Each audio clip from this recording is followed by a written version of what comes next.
اعوذ باللہ من الشیطان الرجیم، بسم اللہ الرحمن الرحیم۔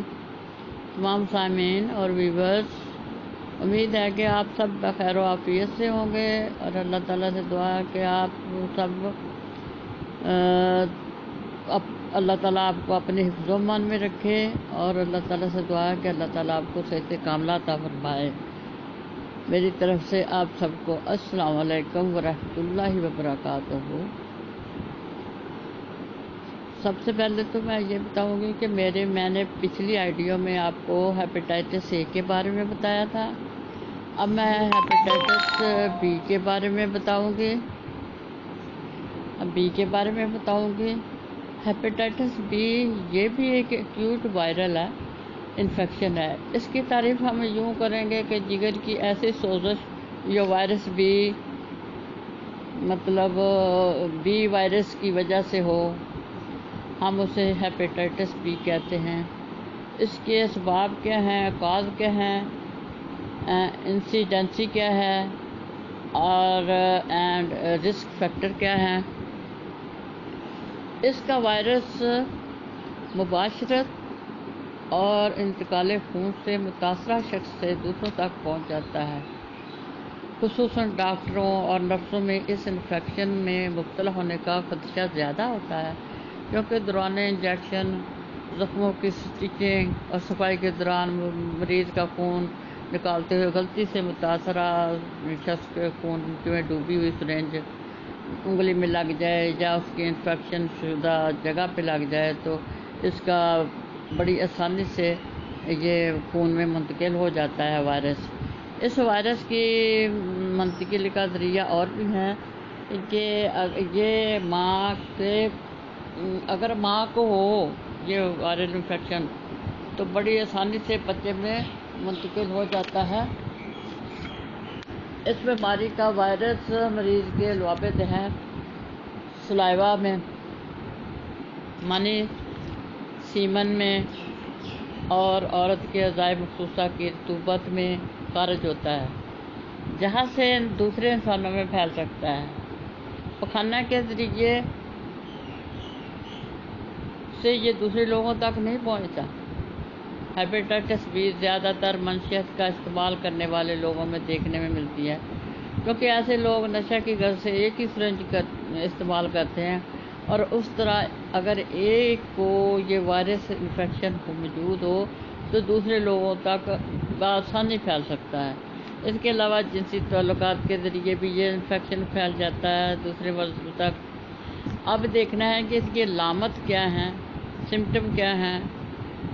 سب سے پہلے ہے یرقان، جس کو جانڈس بھی کہتے ہیں۔ دوسری اسکن کی بیماری، جلدی انفیکشن، اسکن ریشز۔ تیسرا ہے انسان تھکا فیٹیگو، اور چوتھا ہے انسان بے حس بے کلی کا احساس۔ پانچواں ہے بھوک کا نہ لگنا۔ چھٹا ہے متلی اور ہلکا بخار۔ ساتواں ہے مٹی کے رنگ کے پخانے۔ آٹھواں ہے خارش یا ایچنگ جس کو کہتے ہیں، بد ہضمی ہے۔ اور 11واں ہے ذائقہ بدل جانا، جگر کے مقام کا سخت ہو جانا اور جگر کے مقام پہ درد ہونا۔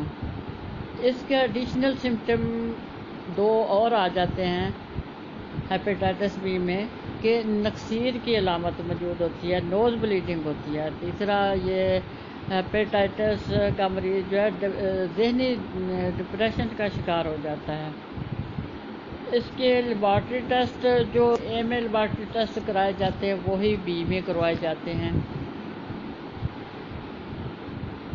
انسان میں ہیپیٹائٹس بی کی انفیکشن ہونے کے بعد خون میں سب سے پہلے HBsAg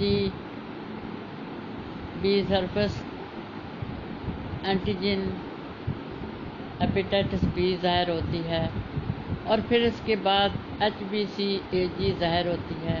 لہذا خون کے ٹیسٹ ان دونوں کا مثبت پازیٹیو ہونا اس وائرس کی انفیکشن کو ظاہر کرتا ہے۔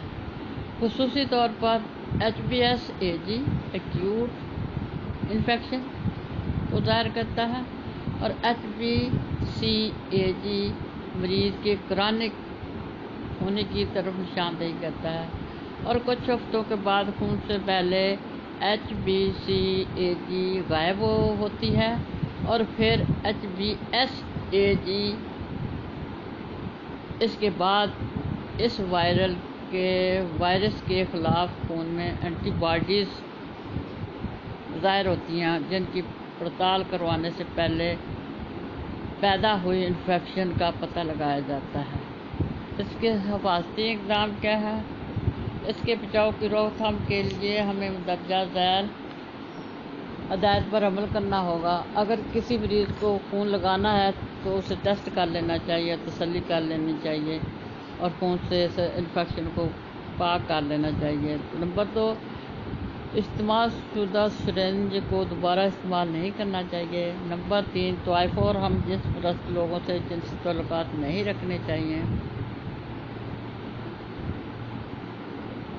پروجنیسس اینڈ کمپلیکیشن، یہ ایکیوٹ انفیکشن عام طور پر 2 سے 3 ہفتوں میں ختم ہو جاتی ہے۔ جگر کے افعال تقریباً 16 ہفتوں میں نارمل ہو جاتے ہیں۔ تقریباً 10% لوگ کرونک ہیپاٹائٹس میں مبتلا ہو جاتے ہیں۔ اگر مریض میں یہ پیچیدگیاں پیدا ہو جائیں تو مریض ہیپاٹائٹس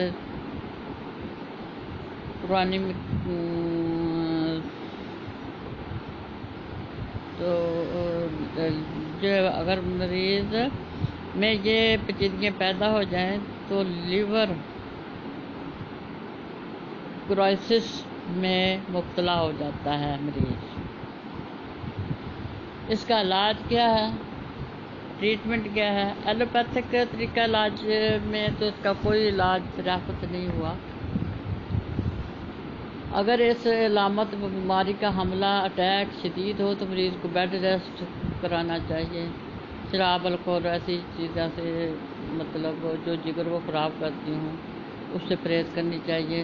ہومیوپیتھک میں اس کا علاج ٹریٹمنٹ ہے، وہ میں آگے جب ہیپاٹائٹس ABCDE سب کا بتا دوں گی تو اس کے بعد میں اس کے ٹریٹمنٹ کا بھی بتاؤں گی کہ اس کی ٹریٹمنٹ کیسے کرنی ہے۔ امید ہے کہ آپ کو ہیپاٹائٹس B کا بھی علم ہو گیا ہوگا اور آپ اس سے بچنے کے لیے احتیاطی تدابیر استعمال کریں گے۔ اپنی خوراک کو ٹھیک رکھیے گا، جو جگر کو گرمی نہ ہونے دے ایسی خوراک کھانی چاہیے۔